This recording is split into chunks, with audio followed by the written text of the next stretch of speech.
ভারত বাংলাদেশ সীমান্তে কড়া নিরাপত্তা সহ কাঁটাতারের বেড়া থাকা সত্ত্বেও গরু চুরি অব্যাহত রয়েছে বিভিন্ন সীমান্ত এলাকায়। আর তাতে করে নিঃস্ব হয়ে পড়ছেন গোপালকরা। এবার এক শিক্ষকের বাড়িতে রাতের অন্ধকারে হানা দিল গরু চোর। ঘটনা খোয়াই পহরমোড়া এলাকায়। দুঃসাহসিক এই চুরির ঘটনা এলাকায় সীমান্তরক্ষী বাহিনী জওয়ানদের ভূমিকা নিয়ে স্বাভাবিকভাবে উঠছে প্রশ্ন। খোয়াই কমছে না গরু চোরের উৎপাত। কাঁটাতারের বেড়া ডিঙিয়ে এসে গরু চুরি। বিএসএফ ও পুলিশের বিরুদ্ধে ডিউটিতে চূড়ান্ত গাফিলতির অভিযোগ উঠেছে। মানুষ এখন গরু সহ বিভিন্ন জিনিসপত্রের সুরক্ষায় পুলিশ ও বিএসএফ এর উপর কোনো রকমের বিন্দুমাত্র আস্থা না রাখতে পেরে শীঘ্রই মহকুমা জেলা প্রশাসনের দ্বারস্থ হতে যাচ্ছেন বলে জানা গেছে। বুধবার রাতে খোয়াই থানাধীন পহরমুড়া পঞ্চায়েতের শাস্ত্রীপাড়ায় সর্বশিক্ষা প্রকল্পের চুক্তিবদ্ধ শিক্ষক সুবোধ দেবনাথের বাড়িতে হানা দেয় বাংলাদেশি গরু চোর। গৃহকর্তা সুবোধ দেবনাথের ভাইজি চোরের হাঁটাচলার শব্দ পেয়ে পরিবারের লোকজনদের ঘুম থেকে ডেকে তুলেন।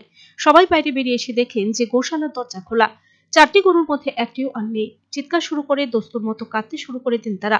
পাড়ার লোকজনের সাথে ছুটে আসে বিএসএফ ও পুলিশ। পরে সবাই সীমান্ত অভিমুখে দৌড়ে গিয়ে দুটি গরুকে সীমান্ত এলাকায় কাঁটাতারের বেড়ার এপারে দেখতে পান। আর দুটি গরুর কোনো হদিশই খুঁজে পাননি তারা। এ দুটি গরু চোরেরা বাংলাদেশি সীমান্তে নিয়ে ওপারে চলে গেছে বলে মনে করা হচ্ছে। অথচ সুবোধ দেবনাথের বাড়ি থেকে সীমান্ত কাঁটাতারের বেড়ার দূরত্ব 1 কিলোমিটারেরও কম। প্রশ্ন উঠছে যে সীমান্ত এলাকার কাঁটাতারের বেড়া ডিঙিয়ে বাংলাদেশি গরু চোরের দল কিভাবে এপারে এসে গোপালক গরিব কৃষকের ঘর থেকে গরু চুরি করে নিয়ে আবার বিনে বাধায় ওপারে পালিয়ে যেতে পারে। সাধারণ মানুষ পুলিশ ও বিএসএফ এর বিরুদ্ধে কর্তব্যে গাফিলতি ও চরম অবহেলার অভিযোগ আনেন। বিএসএফ এর হেল্প পাইছি ইয়ানিকা বা থানা স্টাফও যথেষ্ট চেষ্টা হচ্ছে, কিন্তু একবারে মুখে যে গরুটা পাইছি এই বেসিকলিটা জায়গা।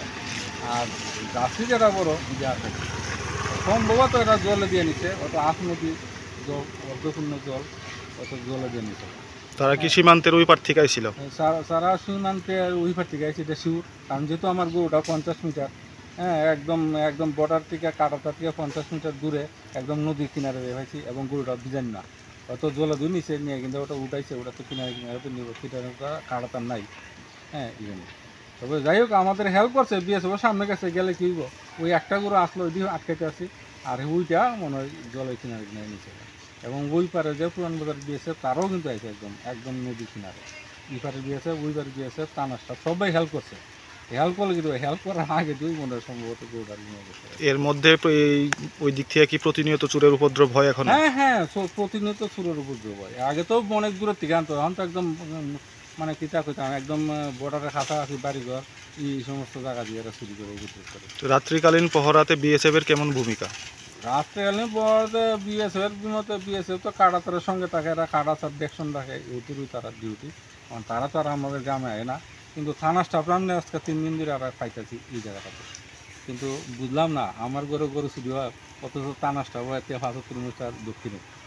হ্যাঁ আমি গড়তে বাইরে যখন সিলের রাস্তা দিলাম তখন থানা স্টাফ আমার লাইট মাত্রা দেখতেছে, তখন তারও দূরে এলো, তারও অবাক আর এটা কী করে নিল, অথচ লাইট টাইট সমস্ত জলে, অথচ লাইটের পরের সামনে রেখে তারা গরু বের দিচ্ছে। Bureau report, search India TNN।